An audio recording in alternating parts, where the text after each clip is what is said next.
હા યાદ મીન્સ નથી. મગજમાં રહી ગયું. હમ તો હવે તું મને સાદ કે ઈ પાઠમાં આપણે અત્યાર સુધીમાં શું શું ભણ્યા તને શું યાદ છે? મને હું યાદ હોય મીસ હું આવ્યો જ નથી 5 દિવસથી મીટમાં. પણ આપડે વિડીયો તો જોયો કે ને બેટા. ચાલો 77 નંબર ને ખબર છે? શું 70. આપડે છે અત્યાર સુધી આ પાઠમાં શું શું ભણ્યા તને કેટલું યાદ છે? સજીવોની તેની આસપાસમાં. તેની આસપાસ સવાલ જવાબ એવું લખાયું. પછી વ્યાખ્યાઓ આપણેે કઈક લખાવી હતી તને યાદ છે? હા મેં સ્વાધ્યાય લખાવી હતી. એમાંથી એક વ્યાખ્યા મને કેતો. હા મિસ તને ઉભારી તને જે આવડતી હોય ને એ વ્યાખ્યા કે. હા મિસ જૂની વાસ્થાની કવ. હા બોલો. પ્રાણી અને વનસ્પતિઓ જૂની વાસ્થાનમાં રહેલા છે આ ભૂનિવાસમાં રહે એમ કહેવાય. તો જલીય નિવાસ સ્થાની બોલતો. બીજી બાજુ વનસ્પતિ અને પ્રાણીઓ કે જે પાણીમાં જીવન જીવે છે તેને જલીય નિવાસ સ્થાન કહે છે. Very good. તો આપણે જલીય નિવાસ સ્થાન, અનુકૂલન, ભૂમિ નિવાસ સ્થાન, જૈવિક ઘટકો, અજૈવિક ઘટકો આ બધાની વ્યાખ્યાઓ લખી હતી. પછી આપણે પ્રવૃત્તિ 2 કરી હતી કે ભાઈ પ્રવૃત્તિ 2 માં તમારે શું થોડા મગ અથવા ચણા લેવાના હતા અને એને અંકુરિત થવા અલગ અલગ જગ્યા એ મૂકવાના હતા. તો તમે બધા એ પ્રવૃત્તિ કરી કે ના કરી? નથી કરી. તો આજે કરવાની છે બરાબર છે એ પ્રવૃત્તિ. તમારે મગ લેવાના છે અને મગને છે એ અલગ અલગ જગ્યાએ એકને રેફ્રિજરેટરમાં, એકને હવા અને ઉજાસ જ્યાં મળતું હોય એવી જગ્યાએ અને એકને કબાટમાં કે જ્યાં અંધારું હોય એવી જગ્યાએ મૂકવાના છે. અને પછી બીજ કઈ રીતે અંકુરિત થાય છે, કેમાં કેવા બીજ અંકુરિત થાય છે આ બધું આપણે નિરીક્ષણ કરવાનું છે. બરાબર છે? આજે પ્રવૃત્તિ કરશો કે નહી કરો? બોલ. હા કરશું. આ કોણ છે ખબર છે ચૂપ હો એ કાશીમ ગૌરાણી. કાસિમ ગૌરાણી ને લેફ્ટ કરી દો સૈદામિસ એટલો બધો ખાલી યસ હા જ પાડવાની છે બીજું કઈ નથી કરવાનું. કર દો. હવે આપણે છે ઈ જોયું કે ભાઈ આ બધા સજીવો છે એને જૈવિક ઘટકોની જરૂર પડે. મેં તમને સોરી. આ છે એ જોડકું પણ છે એ બતાવ્યું હતું. અને આ જોડકોું આપડે છે કઈ રીતે ક્યાં અનુકૂલન સાધે છે. હજારો વર્ષો પછી છે શું ફેરફાર છે કયા ગાળામાં કેટલો ફેરફાર છે આ બધું આપણે જોયું હતું. અને વિવિધતા સફર વનસ્પતિ અને એના બધાના પ્રાણીઓના બધાના નિવાસ સ્થાન અલગ અલગ છે. એટલે કે અજૈવિક ઘટકોને આ નિવાસ સ્થાન સાથે મિસ પ્રાણીઓને અનુકૂલન જોઈએ. હા બોલો બેટા. મિસ ઓલી બીજી લાઈનમાં મછલીની બાજુમાં મિસ છે એ સાચું હોય જંગલમાં અત્યારે? હા હવે છે ઈ આપણે 9.3 આજે આપણે વિવિધ નિવાસ સ્થાનની સફર માટે જવાનું છે. વિવિધ નિવાસ સ્થાનની સફરમાં આપણે છે એ કયા કયા સફરે જવાનું છે? તો કે રણ, પર્વતીય વિસ્તાર અને ઘાસના મેદાન. આ 3 જગ્યાએ આપણે જવાનું છે બરાબર. તો ચાલો બધા રેડી છો ને? હા તો મિસ. આપણે સર્વ પ્રથમ છે ઈ રણ ની અંદર જઈએ. આ કોઈક ના વાલી નો અવાજ અહિયાં છે પોગે છે.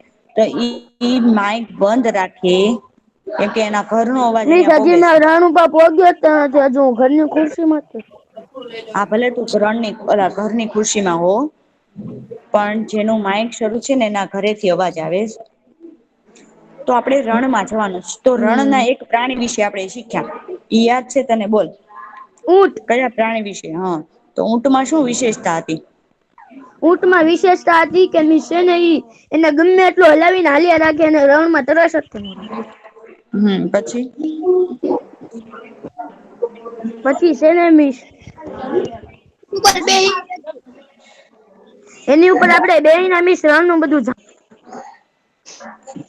રણને લાંબા પગ હોય છે એવું બધું આપડે શીખ્યા તા પણ ત્યાં લેક્ચર ભર્યો નતો ને એટલે તને તાજા ના નથી મિસ ખબર હું તો હોય ને. અત્યારે એમનેમ કઉ હા ઈ તો મને ખ્યાલ છે એટલે તો કઉ છું. કે રણને લાંબા પગ હોય એના પગમાં છે ગાદી હોય જે ગરમીથી રતી ગરમ હોય એનાથી એને બચાવે અને લાંબા સમય સુધી છે પાણી વગર રહી શકે. આ બધી વસ્તુઓ છે આપણે રણમાં જોઈ હતી. તો અહીંયા રણ વિસ્તારમાં આપણે રણની આગળ વાત કરીએ કે આપણે રણના અજૈવિક ઘટકો અને તેની સાથે ઊંટની અનુકૂલન વિશે ચર્ચા કરી. હવે રણમાં જોવા મળતા અન્ય પ્રાણીઓ અને વનસ્પતિઓ શું દર્શાવે છે એ આપણે જોવાનું છે. આ વચ્ચે જેનું માઇક શરૂ છે ને બેટા પ્લીઝ માઈક બંધ કરો. સંવિધાન હવે રણમાં જોવા મળતા તમે એટલો બધો અવાજ કરશો ને તો પછી આપણે ભણવાની નઈ મજા આવે. જેનું માઇક શરૂ છે બેટા પ્લીઝ. તમે બધા લોકો નું બગાડો છો. ધ્યાન રાખો કે તમારું માઈક શરૂ થઈ ગયું છે તો તમે માઈક બંધ કરો. હવે રણમાં જોવા મળતા અન્ય પ્રાણી અને વનસ્પતિઓ છે ઈ શું તેઓ પણ સમાન પ્રકારના અનુકૂલન દર્શાવે છે? શું ઈ ઊંટ જેવા જ અનુકૂલન દર્શાવે છે કે હા કે ના? 100 નંબર. Roll number. મનીષ હવે રણમાં જે આપણે વનસ્પતિ અને પ્રાણીઓ જોઈએ એ ઊંટ જેવું તે બધું દેખાડે છે એનું અનુકૂલન એના જેવું જ હોય છે. ના મિસ બધા પ્રાણી અલગ અલગ હોય. વેરી ગુડ હો ભાઈ આનો મતલબ તૈયારી શરૂ છે જોરદારમાં. તો કે પ્રાણીઓ. હવે પ્રાણીઓમાં જો અહીંયા તમને સાપ, ઊંટ અને ઉંદર 3 પ્રાણીઓ દેખાય છે. હવે રણમાં ઉંદર અને સાપ જેવા રણના પ્રાણીઓ હોય છે. જેમ ઊંટ છે જે ઊંટની માફક લાંબા પગ હોતા નથી. જો કઈ ઉંદર ને લાંબા પગ નથી અને સાપ ને નથી. સાપને તો પગ જ નથી. એ તો આપડે આગળ જોયું ને આગળના પાઠમાં યાદ છે ને કે સાપ છે. મમ્મી મને એમ હા થયું કે સાદ ને મને સાધ નહી સાપ. તીવ્ર ગરમીથી બચવા માટે તેઓ શું કરે? રેતીની ખૂબ ઊંડે મોટી બખોલ કરે અને એની અંદર વયા જાય. અને રાત્રિ દરમિયાન છે ઠંડક હોય ત્યારે બહાર આવે. હા ઈ મિસ ઊંટની જેમ છે ઈ દિવસે રખડી શકે નહી. રાત્રે છે ઈ બહાર આવે અને રણની સફર કરી લે. એટલે કે એવું જરૂરી નથી કે ઊંટ છે એવા જ અનુકૂલન આ બધામાં પણ હોય. અને પગ જો ટૂંકા છે અને છે જમીન ઉપર સરકીને ચાલે છે. હવે જો ગરમ જમીન ઉપર સરકે તો એનું છે શરીર બળી જાય. હવે અહીં છે ઈ રણમાં સામાન્ય રીતે ઉગતી વનસ્પતિઓ દર્શાવેલી છે. તેઓ રણ સાથે કઈ રીતે અનુકૂલન ધરાવે છે? જો તમે જો બધી અલગ અલગ વનસ્પતિઓ છે અહિયાં તમને બતાવીશ. થોર, બાવળ, બોરડી, એલોવીરા. તો આ બધી વસ્તુઓ છે ઈ રણમાં કઈ રીતે અનુકૂલન સાધતી હશે મને કોણ કેશે? એક 80 નંબર કેશે.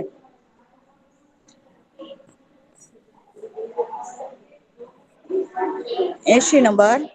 તેઓ રણ સાથે કઈ રીતે અનુકૂલન ધરાવે છે? Roll number 80. રોલ નંબર 80 છે બેટા? ચાલો 117. હા ટીચર. હવે છે અહિયાં તને જે વનસ્પતિઓ દેખાય છે બરાબર થોર ને હા બાવળ બોરડી ઈ બધી રણમાં કઈ રીતે અનુકૂલન ધરાવે છે? કઈ રીતે અનુકૂલન કરતી હશે? જે ઊંટ છે એ એના લાંબા પગ ને એના લીધે એ અનુકૂલન સાધે છે. તો આ વનસ્પતિ કઈ રીતે તો અનુકૂલન એ સાધતી હશે? લાંબી ડાળી હતી. આ વનસ્પતિ ને પણ પાણી ની ઓછી જરૂર પડે ને? પાણી તે નઈ તો વધારે. એવું કોણે કીધું બાવળ ને તું કોઈ દિવસ પાણી હળી નો પાવા થાય ગયો? હળી ને થાય એમ નઈ બાવળ ને કોઈ દિવસ તું પાણી પાવા ગયો? નઈ. થોર ને કોઈ દિવસ પાણી પાવા ગયો? નઈ. તો એ બધાને પાણી તોય મળે જ છે ને? તો એ અનુકૂલન તો ધરાવે જ છે ને? હા. હા. તો હવે છે ઈ વર્ગખંડમાં વર્ગખંડ ની અંદર આવા 2 કુંડા લાવવાના છે. જો આ પ્રવૃત્તિ 3 છે ને એ સરસ રીતે સમજજો તમને મજા આવશે.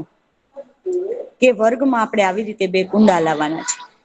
હવે એક વાવેલા એક થોર અને એક પાંદડા વાળા છોડને લાવવાનું છે શું? એક વાવેલો આવો થોર હોય એવું કુંડું લાવવાનું છે અને એક આવો પાંદડા વાળો અને ફૂલ વાળો હોય એવો છોડ લાવવાનો છે.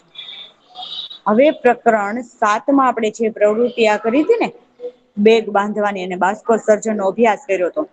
એના દ્વારા આપણને ખબર પડે કે વનસ્પતિ કઈ રીતે બાષ્પોત્સર્જન કરે છે.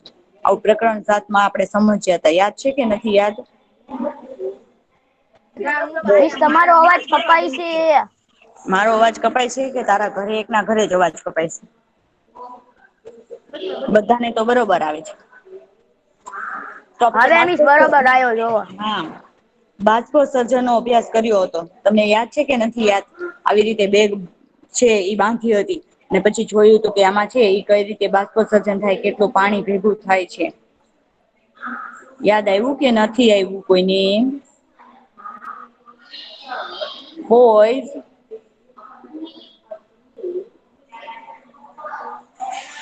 સાદ હા મિસ. એટલે જો હવે પ્રકરણ 7 માં આપણે બાષ્પોસર્જન નો અભ્યાસ કર્યો હતો. તે મુજબ બંને છોડના કોઈક ભાગ પર પોલીથીનની કોથળી બાંધવાની છે. આવી રીતે પોલિથીનની કોથળી છે એ બાંધી દેવાની. પછી એને સૂર્યપ્રકાશની હાજરીમાં રેવા દેવાના છે. સૂર્યપ્રકાશની હાજરીમાં રેવા દો અને થોડા કલાક પછી એનું અવલોકન કરવાનું છે. તો તમને શું અવલોકનમાં મળશે કેતો મને સાદ? આ બે છોડ નું અવલોકન કરીશ તો તને શું મળશે પછી? મુંજાઈ જાય. મુંજાઈ જાય. બીજું? બળી જાય.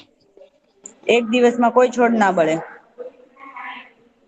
એમાં બાષ્પોસર્જન ની ક્રિયા થાય એવું આપણે પેલા જ શીખ્યા. મે પેલા જ કીધું આ બાષ્પોસર્જન ની ક્રિયા થાય એટલે શું થાય? આવી રીતે દેખાશે એનું અવલોકન કરશો ને એટલે. તો હવે આ બે ચિત્રમાં તમને શું દેખાય છે?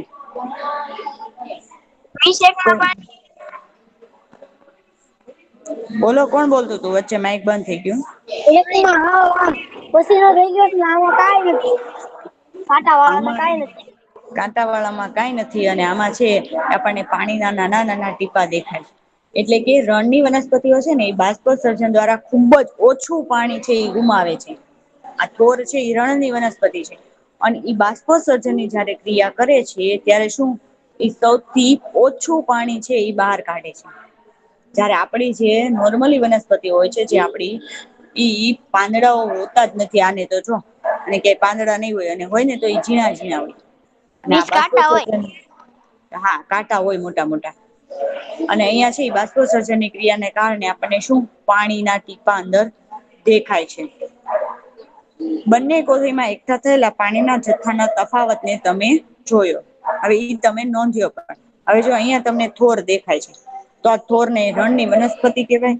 એની પાંદડા હોતા નથી અને કા તો ખૂબ નાના હોય. હોય ને તો એ ખુબ નાના હોય. અને તેઓ કાંટાના આકારના જોવા મળે છે. એના પાંદ હોય ને જો કદાચ આને પાન હોય ને તો એ એમ કાંટો હોય ને એના આકારના જોવા મળે. અને તેઓ બાષ્પોસર્જન દ્વારા પર્ણોમાંથી ઓછું પાણી ધુવામાં છે. ઈ એને મદદ કરે. શું? કે રણની વનસ્પતિ છે એને નાના નાના જે કાંટા ને એ બધું હોય છે. એના કારણે એના પર્ણોમાંથી ઓછું પાણી ગુમાવવામાં મદદ કરે. એટલે ઓછું પાણી ગુમાવે છે. હવે છે થોરમાં તમને જે પ્રકાંડ જેવી રચના દેખાય છે. એ હકીકતમાં છે. ઈ તેનું પ્રકાંડ છે. આ છે એ આપડે આગળ પ્રકાંડ ભણી ગયા ને યાદ છે ને પ્રકાંડના પ્રકાર સાદ? સાત 136 નંબર ને યાદ છે? સાત બોલ્યો સાત બોલો.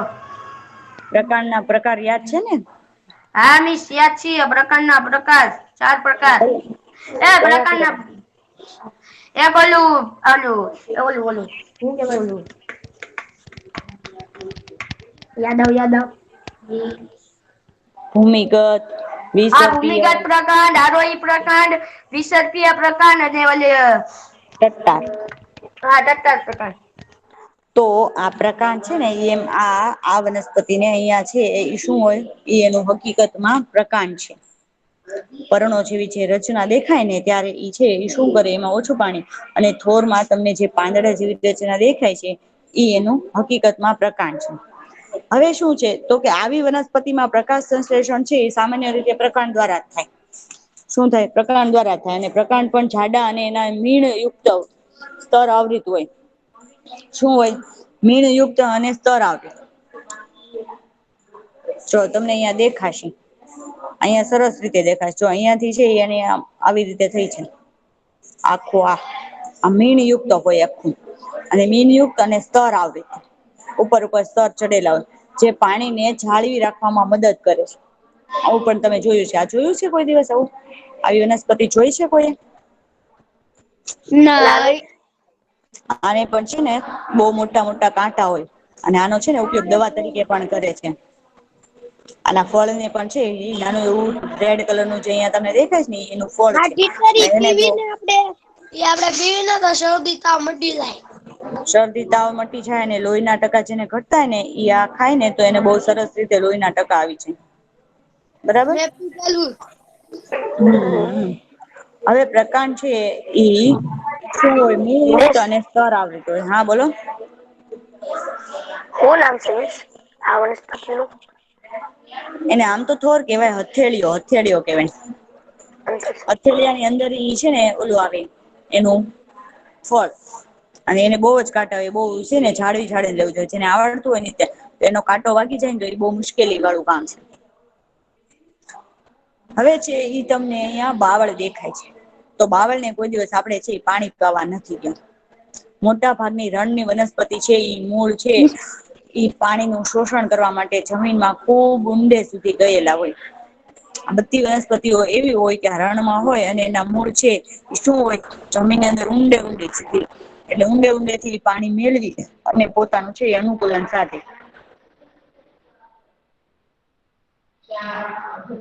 હવે છે એ આપણે પર્વતીય વિસ્તાર બાજુ જવાનું છે. હવે રણમાંથી આપણે ક્યાં જવાનું છે? પર્વતીય વિસ્તારમાં. બરાબર. તો પર્વતીય વિસ્તારમાં શું હોય? રણ કરતા શું તમને વિશેષ લાગે? જોવો તો. ને 118 નંબર કેશે કે એને રણ અને પર્વતીય વિસ્તારમાં શું ફેર લાગે છે?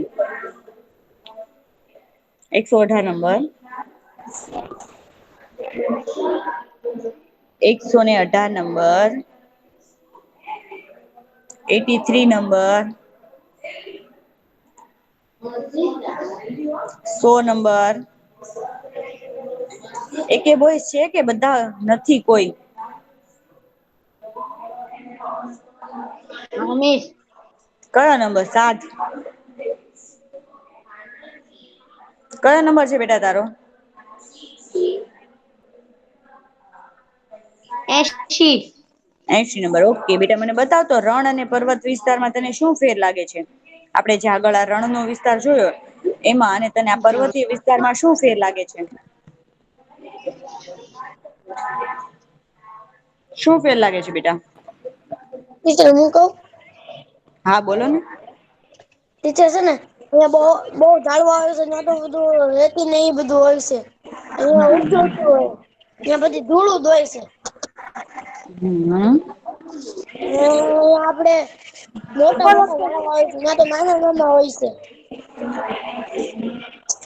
અહીંયા પહાડો પર્વતીય હોય છે વિસ્તાર ત્યાં નથી હોતા એમ. પર્વતીય વિસ્તાર ઠંડો હોય એલો ગરમ હોય એવું ના આપડે કહી શકીએ? રણ વિસ્તાર ગરમ હોય ને? હા કે ના?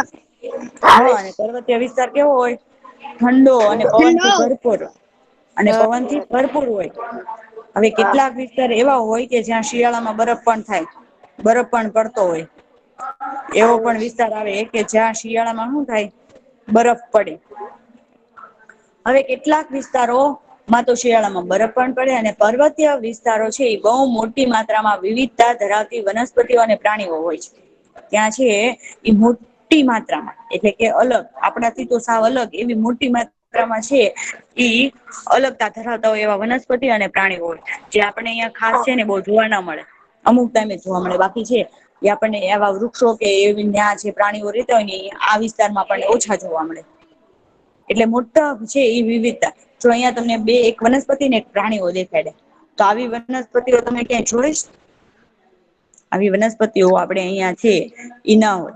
પછી આવા પ્રાણીઓ છે એ આપડે અહિયાં કોઈ દિવસ જોયા છે? જોયા છે? નઈ. તો ઈ પર્વતીય વિસ્તારમાં જ હોય કારણ કે પર્વતીય વિસ્તાર સાથે જ અનુકૂલન સાધી શકે છે. હવે છે શું તમે અહીં દર્શાવે છે તેવા પ્રકારના વૃક્ષો જોયા છે? તો કે નથી જોયા. પ્રાણીઓ પણ હવે પર્વતીય વિસ્તારમાં સામાન્ય રીતે જોવા મળતી વનસ્પતિઓ છે એ આ પ્રમાણે છે જો અલગ અલગ સાઈઝ પાઇન એરોકેરિયા નાતાલ વૃક્ષ અને મોરપીછ. આ મોરપીછ વિદ્યા અને આ નાતાલ નું વૃક્ષ છે ઈ તમે બે જોયા હોય. ઈ આપડે અહિયાં છે ઈ થોડોક અમુક અમુક જગ્યા આપણને જોવા મળે છે. મળે છે ને? હા. હા કે નથી? શું તમે આવા વૃક્ષો કુદરતી રીતે અન્ય વિસ્તારમાં ઉગતા હોય એવું નોંધ્યું છે કે એની રીતે કુદરતી ના રીતે ઉગતા હોય એવું ક્યારે જોયું છે? ના ના ના ના નથી જોયું. હવે કેટલાક વૃક્ષોના પાંદડા સોય આકારના હોય છે. જો તમને અહીંયા બીજા ચિત્રમાં એટલે દેખાય પાંદડાઓ સોય આકારના હોય. તે છે એ શું કરે વરસાદનું પાણી તથા બરફ એના ઉપરથી નીચે સરળતાથી સરકી જાય. પછી અહિયાં શું છે શંકુ આકારના હોય વૃક્ષો કેવા હોય શંકુ આકારના હોય છે. તથા ડાળીઓ ઢળતી હોય જો અહિયાં થી જોવો તમે એની બધી ડાળીઓ આમ ઢળતી હોય. શંકુ આકાર આમ આખો બનેલો હોય. અને ઈ શું કરે ડાળીઓ ઢળતી હોય એના કારણે એના ઉપર પાણી પડે તો એ તરત નીચે સરકી જાય. આપડે છે કોથમરીની અંદર પાણી નાખીએ બરોબર તો કોથમરી બગડી જાય કે નહી? કે નથી બગડતી? એવી જ રીતે જો આ વૃક્ષની ઉપર પાણી નાખ્યું હોય ને તો ઈ પાણીને શું કરે તરત જ નીચે સરકાવી દે. આ વચ્ચે જેમનું માઇક શરૂ છે ને બેટા માઇક બંધ કરો તો. તે વરસાદના પાણી તથા બરફને સરળતાથી નીચે સરકાવી દે. હવે આનાથી અલગ આકાર ધરાવતા વૃક્ષો પણ છે. ઈ પર્વતોમાં જોવા મળે છે. પર્વતીય વિસ્તારમાં ટકી રહેવા અલગ અલગ પ્રકારનું અનુકૂલન ધરાવતા હોય. શું આ બધી વનસ્પતિઓ કે પ્રાણીઓને જેને રહેવું હોય આપણે જેમ આગળ જોઈએ ત્યાં અનુકૂલન સાધી શકે તો જ જીવી શકે. જો અનુકૂલન ન સાધી શકે તો શું થાય એનું શું થાય એનું? બોયઝ અનુકૂલન ન હા સાધી શકે તો શું થાય બેટા? સજીવ છે ઈ જે જગ્યાએ રહેતો હોય ત્યાંનું અનુકૂલન ન સાધી શકે તો શું થાય એનું? મૃત્યુ પામે ને? હા હા એ મૃત્યુ પામે છે. હવે પર્વતીય વિસ્તારમાં રહેતા પ્રાણીઓ પણ ત્યાં પરિસ્થિતિ સાથે અનુકૂલન ધરાવે છે. ઠંડીથી રક્ષણ માટે તેમને ચામડી જાડી અને રૂવાટી હોય છે. જો તમને અહિયાં 3 ચિત્ર દેખાડે છે પર્વતીય બકરી, યાક અને સ્નોલેપ એટલે કે છે એ હિમ ચિત્તો. આ ત્રણેયના મોટા ચિત્ર પણ હું તમને બતાવુંશ કે એને જુઓ તમે એને રૂવાટી હોય જો એના શરીર ઉપર આવી રૂવાટી હોય ને એના કારણે ઈ શું થાય એને ઠંડી સામે હલો રક્ષણ મિસ કરી દે. હા બોલો. એક મિનિટ આ વિડીયો કોણ ચાલુ ઇમરાન ખાન તારો વિડીયો બંધ કરતો. સોરી હો મિસ સ્ટાર્ટ કરજે. ઓકે ઓકે રૂવાટી જાડી ધરાવે છે બરોબર. બસ જો તમે આને પણ જુઓ એની પણ રૂવાટી છે એ કેવી છે જાડી છે શરીરમાં. અને આ હિમચીતો જે છે એને પણ રૂવાટી એને પણ બરફ સાથે છે એ શું થાય એના પગ ઉપર હોય. હવે જો પોતાના ગરમ રાખવા માટે યાકને લાંબા વાળ હોય. યાક જોયું છે કોઈ દિવસ કોઈ? ના આવું મિસ યાક હોય આને લાંબા વાળ આમિત હોય જો જોયું છે. અહીંયા આ છે ને ઈ પોતે ગરમ રાખવા માટે શું હોય એને લાંબા વાળ હોય. ત્યારે હિમચીતાને શરીરના પગ અને પંજામાં ગાઢ રૂવાટી હોય જો અહિયાં. આ જો એના શરીર ઉપર પણ આખી ગાઢ રુવાટી છે એના પગનો પંજો હોય ને ત્યાં પણ ગાઢ રુવાટી હોય. જેને બરફમાં અને ઠંડીમાં ચાલવાથી બચાવે. નહીતર તો આપડી જેવા છે આટલી ઠંડી પડે તોય ધ્રુજીએ છીએ. તો આ લોકોને તો હિમ વર્ષામાં રહેવાનું ને. તેને ઠંડી સામે રક્ષણ તો મેળવવું પડે એટલે એને શું હોય પગમાં પંજામાં ગાઢ રુવાટી હોય. અને ઈ બરફમાં ચાલતી ઠંડીથી એને બચાવે છે. જયારે પર્વતીય બકરી છે એ આપડી જે નોર્મલ બકરી હોય એના કરતા પર્વતીય બકરી હોય ને એની ખરી હોય એટલે શું ખબર છે?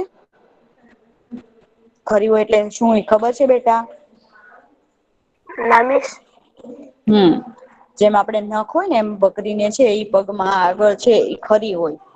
ઈ છે ઈ શું હોય હા બોલો બેટા.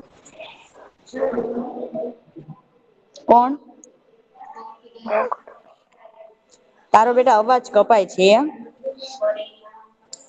તો કે આ પર્વત બકરીઓ છે એને મજબૂત ખરીવો ધરાવે છે. અને જેથી ખડતાલ ઢાળ પર છે એ દોડી શકે. સરળતાથી છે એ શું થાય કોઈ છે એ મજબૂત પહાડ કેવું હોય ખડક હા. કોણે વચ્ચે માઇક શરૂ કર્યું માઈક બંધ પ્લીઝ.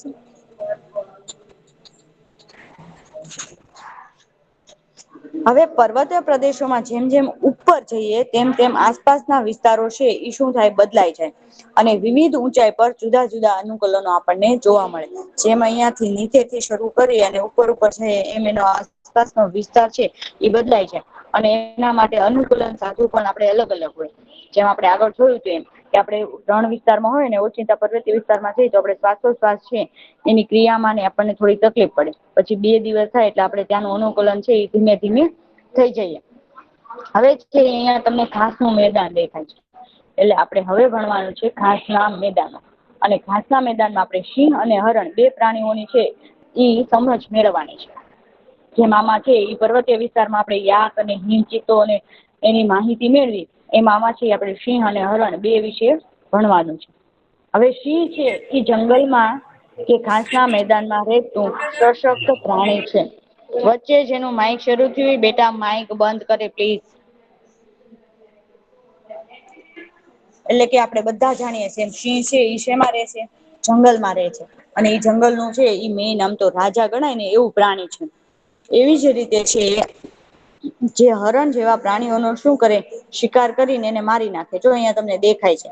અહીંયા હરણ જેવા પ્રાણીઓનો શિકાર કરી અને મારી નાખે છે. અને તે છે ઈ રંગમાં ભૂખરા રંગનો હોય છે. આછા ભૂખરા રંગનો હોય છે. પ્રાણીઓના ચહેરા પરની આંખોની સામેની તરફ ગોઠવાયેલી છે. આ બંને પ્રાણીઓના ચહેરા પરની આંખો છે એ કઈ રીતે ગોઠવાયેલી છે મને કોણ કહેશે? સામેની તરફ ગોઠવાયેલી છે કે બાજુ પર ગોઠવાયેલી છે? બંનેની. સિંહ બાજુમાં. અને હરણ બંનેની બાજુમાં ગોઠવાયેલી છે. હા. ચાલો તો તારા પ્રશ્નોનો જવાબ તને આગળ મળશે. હવે છે ઈ જુઓ સિંહને આગળના પગ અને લાંબા પંજા હોય જો અહીંયા પગના પંજા લાંબા હોય ને આંગળીઓની અંદર ખેંચી શકે આવે છે ને એના નખ નખ જેવા હોય ને ઈ લાંબા પંજા જયારે શિકાર કરવા જાય ને ત્યારે બહાર કાઢે. પછી જેવો શિકાર છે એનો પૂરો થઈ જાય એટલે અંદર નાખી દે. આવું તમે ક્યારેક ડિસ્કવરી ચેનલ કે એવું જોવો ને તો તમને દેખાય. જોયેલું છે કોઈ સિંહના છે એ પંજો હા. જોયેલો સિંહ અંદર ખેંચી લે આંગળીઓને અંદર ખેંચી શકાય છે. સિંહના લક્ષણો તેને જીવવા માટે વિવિધ રીતે ઉપયોગી છે. સિંહની અંદર જે જે લક્ષણો છે એ એને જીવવા માટે છે એ ઉપયોગી છે. હવે તેનો આછો જો અહિયાં તમને સિંહ દેખાય છે કઈ ઘાસના મેદાનમાં કે નથી દેખાતો? દેખાય આર્યો. હા દેખાય છે. અહીંયા વેરી ગુડ પણ જો પ્રાણીઓ એને સરળતાથી ગોતી ન શકે. આપણે સરળતાથી નથી ગોતી શક્યા જયારે મેં કીધું ને ત્યારે તમે બધા જોયું ત્યારે તમને ખબર પડી કે અહીંયા સિંહ છે. હવે એનો આછો ભૂખરો રંગ હોય ને ઈ શિકારી માટે ફરે છે ત્યારે આવા ઘાસના મેદાનમાં શું કરે છુપાઈ જાય એટલે એને મદદરૂપ થાય. એટલે શિકાર જે પ્રાણી આવતું હોય એને ખબર ના હોય કે અહીંયા સિંહ છે. એટલે ઈ બિચારું ઘાસ ખાવા આવે ત્યાં એનો શિકાર કરી નાખે. હવે ચહેરાની આગળની તરફ રહેલી આંખો શું છે ચહેરાની આગળ છે બરાબર બેટા તારો જવાબ મળી ગયો. સિંહને આગળની તરફ હોય હરણને બાજુમાં હોય. બંનેને સામેની તરફ હોતી નથી. હરણને બાજુની તરફ હોય છે. એટલે ચહેરાની આગળની તરફની આંખો તેના શિકારને ચોક્કસ સ્થાન વિશે ખ્યાલ આપે છે. શું એનો ચોક્કસ સ્થાન નક્કી હોય. કે આ સ્થાને છે ઈ મારું શિકાર છે એટલે ઈ તરફ ઈ વળે. ઈ એને એની આંખો એટલી છે એ તેજ હોય કે આપણી કરતા એ વધુ જોઈ શકે. એટલે એને ખબર પડી જાય અહિયાં જ શિકાર છે ને આ શિકાર છે. એટલે મારી બાજુ જવું કે ન જવું. એવી જ રીતે હરણ છે એ પણ જંગલ અને ઘાસના મેદાનોમાં રહેનારું એક પ્રાણી છે. જેમ સિંહ છે એમ જ હરણ પણ એક જંગલમાં રહેનારું પ્રાણી છે. હવે હરણ ને છે ઈ જો તમને અહિયાં દેખાય છે આવા મજબૂત છે ઈ દાંત હોય છે. પ્રકાંડને ચાવવા માટે એને મજબૂત દાંત હોય. જે વનસ્પતિ ખાય છે એ પ્રકાંડ ચાવવા માટે અહીંયા મજબૂત દાંત હોય. અને મજબૂત દાંતના કારણે એ છે એનું પોતાનું ગુજરાન ચલાવી શકે પેટ ભરી શકે. અરે હરણનો ને તેના સિંહ જેવા શિકારી પ્રાણીઓ દ્વારા શિકાર ન થાય તેમાંથી બચાવ થાય તે માટે શિકારી પ્રાણીઓની હાજરી જાણવી જરૂરી છે. શું કોઈ પણ પ્રાણી આવી અને એનો શિકાર ન કરી જાય ઈ માટે એને શિકાર હલન ચલન જે થાય એ બધું જાણવું ખુબ જ જરૂરી છે. એટલે શું થાય એની માટે એને શું હોય આવા મસ્ત મજાના કાન લાંબા લાંબા હોય છે જોયેલા છે. અને માથાની બાજુ પર રહેલી આંખો એના ખતરાની જાણ કરે. કે આ દિશામાંથી એને ખતરો આવી રહ્યો છે. આવા લાંબા કાન જોયા છે હરણ ના કોઈ કે નથી જોયા? મેં તો ભાઈથી છે. અને અહિયાં એની આંખો છે ઈ જોઈ લે કે ભાઈ પાછળથી આગ છે એ આપડો કોક શિકાર આપડો કરવા આવે છે એટલે એને ખતરો ખબર પડી જાય એટલે ઈ ભાગવાની તૈયારી કરે. શું કરે? હરણની ઝડપ તેને તેના શિકારથી દૂર ભાગવામાં મદદ થાય. હવે રે હરણ, સિંહ કે અન્ય પ્રાણી કે વનસ્પતિની આવી બીજી ઘણી રચનાઓ હોય છે. જે તેમને નિવાસ સ્થાનમાં ટકી રહેવા માટે શું કરે? મદદ કરે છે. હોય ને હરણને છે ઈ એના પગ ના કારણે ભાગી શકે. હરણ છે ઈ દોડવામાં સૌથી તેજ હોય એવું આપડે સાંભળ્યું. સાંભળ્યું કે નથી સાંભળ્યું? સાંભળ્યું કે નથી સાંભળ્યું બેટા? હા ના નો જવાબ તો આપો. હા હોય. હા તો હરણ અને સિંહ છે એના ભૂખરા રંગના કારણે જે ઈ ઘાસના મેદાનમાં દેખાય નહી અને ઈ પોતાના શિકારને આગેથી જોઈ શકે. એને આગળની તરફ આંખો હોય અને હરણને બાજુની તરફ હોય. આ પણ ખાસ યાદ રાખો કારણ કે એક વાક્યમાં આવા સવાલ પૂછાય શકે. એટલે કે હરણ અને સિંહ છે ઈ શું હોય? અલગ અલગ વનસ્પતિની બીજી રચનાઓ છે એના નિવાસ સ્થાને એને ત્યાં ટકી રહેવા માટે છે ઈ હોય છે. મદદરૂપ થાય. એનું અનુકૂલન છે એની રીતે મદદરૂપ થાય. હવે પછીના લેક્ચરમાં છે ને કેટલાક જલીય નિવાસ સ્થાન બાજુ જવાનું છે. ક્યાં જવાનું છે? આજે આપડે શું જલીય ભણ્યા? નિવાસ સ્થાન. આજે કયું ભણ્યા પેલા આપડે? ભૂ નિવાસ સ્થાન. શું ભણ્યા? ભૂ નિવાસસ્થાનમાં શું શું ભણ્યા? કોણ મને કે છે? કઈ કઈ વસ્તુ આપણે જોઈ આજે? સિંહ ને હરણ. એટલે ઘાસના મેદાનમાં. બીજું રણ શીખ્યા ટીચર. શું? રણનું. રણનું શીખ્યા. Very good. તો આ બધું છે ઈ તમારે હોમવર્કમાં વાંચન કરવાનું છે. અને આગળ પણ પાઠ વાંચવાનું છે. બરાબર અને પ્રવૃત્તિ 2 જે મેં કરવાની કીધી છે ને એ તમારે ઘરે કરવાની છે. બરોબર એટલે તમને બધાને સરસ રીતે છે ઈ આવડી જાય. એટલે આપડો લેક્ચર છે ને આપણે અહિયાં પૂરો કરીએ અને આપડે છે ઈ એક્ઝામની ખુબ સરસ તૈયારી કરીએ. પાઠનું વાંચન કરીએ એટલે આપણે એક્ઝામ આવે ત્યારે આપણને બધા જ સવાલના જવાબ આવડે. ઓકે એટલે બધા પાઠનું વાંચન અને પ્રવૃત્તિ 2 કરશો ને